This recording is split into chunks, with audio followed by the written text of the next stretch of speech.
Today's episode of Inside Gaming Daily is brought to you by Arizona's Circle, the new sketch comedy show from myself and a lot of the other awesome dudes at Rooster Teeth and from Funhouse. You can watch the first episode for free right now on roosterteeth.com. Hey everyone, welcome back to Inside Gaming Daily for Wednesday. Oh my god, it's Wednesday again. Every Wednesday we get sensitive topics and I still have to do it, so Kotaku, this is for you, bud. Oh no. Please enjoy. This is a respectful journalistic home. Two anonymous independent sources to prove this home. The humping's always better when they're crying. Jesus Christ. Brian, don't say things like Woo. that. There's a lot of drama going on at one of the gaming media's biggest outlets. Yes, some spicy hump day drama. Yeah, it looks like the staff of Kotaku is at war with its ownership, and now the future of the site might be up in the air. Yeah, this is wild. It all has to do with those annoying autoplay ads that have gotten way worse recently on Kotaku. Nobody likes them. Full ads with sound, flash overlays, good stuff. And that includes Kotaku's staff, apparently. Ads with audio. That's the ultimate sin. You're minding your own business, and all of a sudden an ad just blasts into your ear. Buy some dick pills! On the bus. So yeah, it looks like the staff has staged a little revolt over the issue. Earlier this week, they put up a post on Kotaku that basically said, these ads suck, we hate them too, and hey, if you want to let our owners know about it, here's how. That's really honest. Pretty chill move, Yeah, to be pretty frank. chill, pretty rad. But not surprisingly, that post was later taken down. Now some people think the staff has been reprimanded for going rogue. Oh, why do people think that, Brian? Kind of because they did.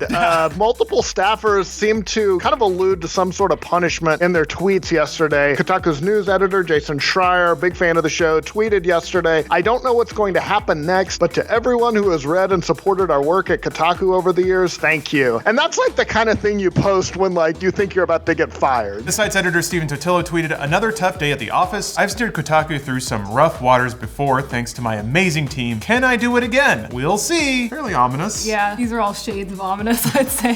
So what happened here? And I guess we should go back up and give some context to all of this. Kotaku isn't just a standalone site. It and a number of others like Deadspin, Gizmodo, Jezebel, The Root, all used to be part of an online media company called Gizmodo Media Group. That was formed out of the ashes of Gawker Media, which if you remember filed for bankruptcy in 2016. Yeah, and if you don't know why Gawker went bankrupt, just Google Hulk Hogan sex tape. Or don't. Or do. Or don't. Or do and report back to me. Gizmodo Media Group was bought by Univision Communications in 2016 after Gawker collapsed. Then in April of this year, Univision sold them to a private equity firm called Great Hill Partners, which combined the Gizmodo Group and the Onion into a new company called Geo Media. Man, all these companies just becoming new companies and then becoming new companies. Yeah, it's almost like a media company gets bought by another company and then that company gets acquired by a holding group and then that holding group gets acquired by AT&T.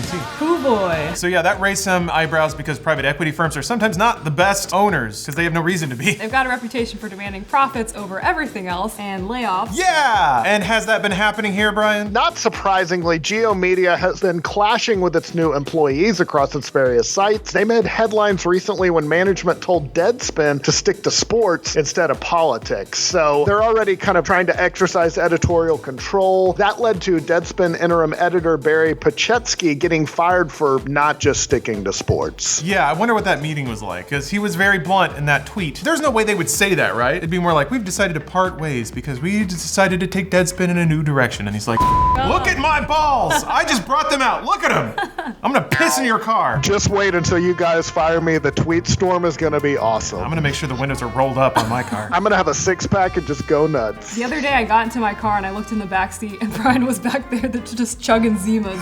It was crazy. Brian, stop it, Brian! So yeah, then the Deadspin staff fought back, posting a bunch of articles that had basically nothing to do with sports, like a pumpkin thief in Washington or an article about wedding dresses. My favorite were, here were 3 good dogs that I met in Mexico. They were very good boys. They all are. Yeah, that's true. It's obvious that they were rebelling against what they saw as heavy-handed management, but the decision to autoplay ads affected all of Geo's sites, including Kotaku, and in the aftermath, all the sites posted a statement condemning the ads. The Deadspin version read, "We think it is important to let you know that the editorial staff does not control the ad experience on the site, and that we understand that Deadspin is nothing without its readers, so your complaints are our complaints." They then encourage readers to submit feedback about the current user experience to Geo Media's senior leadership team. Cool. How do you think they feel about that? I'm They sure. probably just throw it in the trash. I've been in similar situations before, and certainly the people making those decisions want to never ever be associated with the decisions. They're very comfortable all socking it away. Sometimes it's the implication that if you're the forward-facing part of the company, then it's also your responsibility to field all the bad press for decisions like this. Been in that position a few times, and it's never fun. I do get a lot of vicarious joy about the people who are being put in that position to be like, nope, it's them. Yeah. Go with them right now. So Schreier linked to Kotaku's version and tweeted, "If the atrocious ads on our website are bothering you, here's how to contact Kotaku's Kotaku's new private equity owner management team. Schreier's vocab. Yeah. Always hot, even in his personal tweets.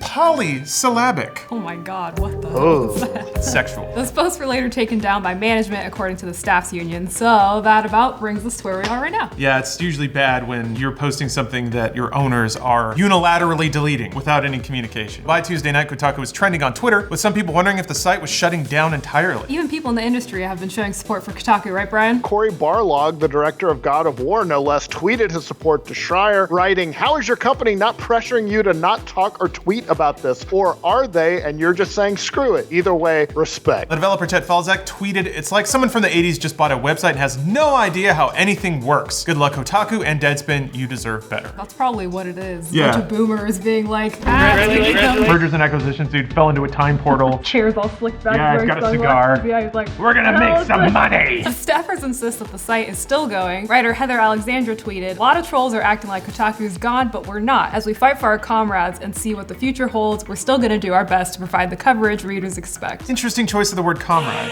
given that Kotaku is a pretty left-leaning publication, which I'm down with, don't get me wrong. That one slipped me with her use of the word Lada. Yeah, and Kotaku video producer Chris Person tweeted, "I'm very proud to work with everyone at GMG Union, whatever may come." Pardon me for a moment, I'm gonna wag a finger at the internet. Listen, I know that you guys might have your issues with Kotaku, all right? And you might feel lectured or talked down to by some of their op-eds, whatever. Put that aside for a second. They did this to protect you. They did this so when you go to Kotaku, if you go to, I know you use your archive links because you think you're so smart. They did it to protect the viewers of the website. This is arguably a pro-consumer move. To celebrate this is just it's self-contradictory, it's hypocritical, and shame on you for doing it. You can have your issues with their writing, whatever, but you can't really argue that they do good work there. Even if you don't agree with it, it's still good work. Don't chop your own dick off to spite your balls to, I don't know why I said that earlier and I said it again, but. You're bringing it back and it's good. And I It'll think you be- should keep bringing it back. It's good, it's constructive, it's positive. Please appreciate that this was done on behalf of the readers and not on behalf of huge corporations that want more money, which is what you frequently say that you're against on principle. I disagree. They said a girl in a game was good once. That just crosses the line for me. The implication that video games should be for anything except heterosexual white men is absurd. Someone had to say it. Rant over, but it sounds like there might be punishments being levied out right now. Although it's hard to imagine because they're in a union, so it's hard to imagine exactly what they can strike back against. Really, it was Geo Media that was in violation of their contractual agreement with GMG Union. It's possible the union could sue, but the private equity has all the money. How long have they had that union, do you know? Not that long. I want to say about a year, maybe? When they were really celebrating getting the union formalized and everything. I could be wrong about that. A lot of these digital media sites have been unionizing like just the past year or maybe two. I don't think it goes past that. Gotcha. Well, clearly it's needed. It's clearly needed. So that's good. Frustratingly, a union is what's supposed to prevent incidents like this because they had an agreement. It was either Cotillo or Schreier who basically posted the section of their contract that said that they were allowed to control all creative on the site. Every post, they were allowed to decide what goes up, what it looks like, and when. So for Geo to delete a post is in violation of their contractual agreement. That's breach of contract. You can sue for that. I don't know to what end. I'm not a lawyer. Maybe we should have talked to one. What happens when your script turnaround is 30 minutes long? Journalism. Yay! Thank you. We're miracle workers. It's about Love us. recognizing what you could have done and didn't rather than actually doing it. And then feeling bad about it for the next month or so. That was still some nice context, though. Thank you. It's also fair to ask if the future of the site is in question. We don't know Kotaku's finances, but private equity firms are generally in this for the money, not the journalism. For sure, and that's almost 100% why you're seeing the ads autoplay. Obviously, the staffers didn't like it either, which is how this whole controversy blew up. Another really fun position to be in is to try to elocute to your owners that if they burn the house to the ground, they'll have no place to live anymore. You can do this, and revenues will go up a little bit, but you're gonna drive traffic down, and you're eventually gonna run out of money. Again, private equity firm doesn't give a shit. They're probably there to make the money and then just sell it off after they're done pillaging it. Yeah, that's why Toys R Us isn't around anymore. That's what private equity does. That's why KB Toys isn't around. They've got a long track record of this. Not saying Great Hills specifically, but like Bain Capital, all these guys. KB Toys? Yeah. Is that something I should know? That's an American thing. Oh, okay. I mean- I'm American. Oh, sorry. Geo Media is certainly not afraid to close down a site. Early this month, they completely shuttered one of its marquee sites, the politics blog Splinter. And if Kotaku does go down, it would also be the second big name to take a hit after Game Informer was gutted by its parent company earlier this year. Yeah, while Kotaku has come under fire from some groups in the past, the reality is they've done a lot of original reporting too, and it's of a pretty high quality, which is not something that happens in games media too often. Sometimes there's not a lot of original reporting, but Kotaku does do some. One of their biggest and most recent scoops was all about the drama at Riot Games. They documented a lot of cases of sexist behavior and gender discrimination. That was a huge story. It caused massive upheaval at the League of Legends developer. It led to lawsuits, a walkout. All of that made national headlines. That all started with Kotaku's reporting. Yeah, they also did a big expose last year about the culture of crunch at Rockstar Games, especially all of the hours that went into Red Dead Redemption 2. And crunch has definitely been a huge issue across the gaming industry, so their reporting has been at the forefront of the issue, shedding a lot of light on it, which is good. There's a number of things that a lot of people enjoy the benefits of without knowing the sacrifices that went into them. A lot of game developments like that. Good reporting brings all those stories out and makes everyone aware of them, and Kotaku has done that. Just to cycle back to it, whether or not you agree with the reporting that they've had or some of the op-eds or opinions they put out there, they are one of the very few doing it. It's worth celebrating that, because without original reporting, like, where are all your YouTube guys gonna get their things to be mad at?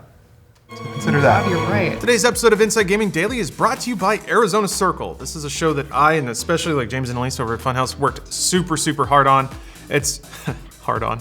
Nice. It's definitely like a passion project. We've all been fans of comedy for a long time, and this is sort of us exploring some new avenues. We got a budget and some cameras and some crew, and we went out and filmed some stuff. So if you want to see us looking better than ever, check it out. The release schedule is pretty cool. So the first episode you can actually watch right now on roosterteeth.com. roosterteeth.com/watch/Arizona-Circle-2019-1 is an easy URL. We'll have it in the description for you. But essentially, every week we're going to add a new episode, 7 episodes in this season. And each week, the last week's episode goes free to watch on roosterteeth.com. So right now, you can go and watch the first episode from the first season for free on roosterteeth.com. And if you enjoyed it, you can watch the next episode also right now. You just have to sign up for a first membership. First memberships just support everything we do here at Rooster Teeth. It's the best way to show your support for us and the shows that we make. So we encourage you to do that. And it's definitely one of the things they're tracking for this show. So once more, that's roosterteeth.com. Links in the description for episode 1 and episode 2. You can watch episode 1 for free right now and episode 2 if you sign up for first membership. But then again, episode 2 is going to flip for free next week, next Wednesday. So please keep a watch out for that. Thank you so much for your support, and I hope you enjoy the show. It's because God knows typesetting was awful back then. So please enjoy. Game Informer, thank you for the memories. We hope you guys figure out a way to keep this going.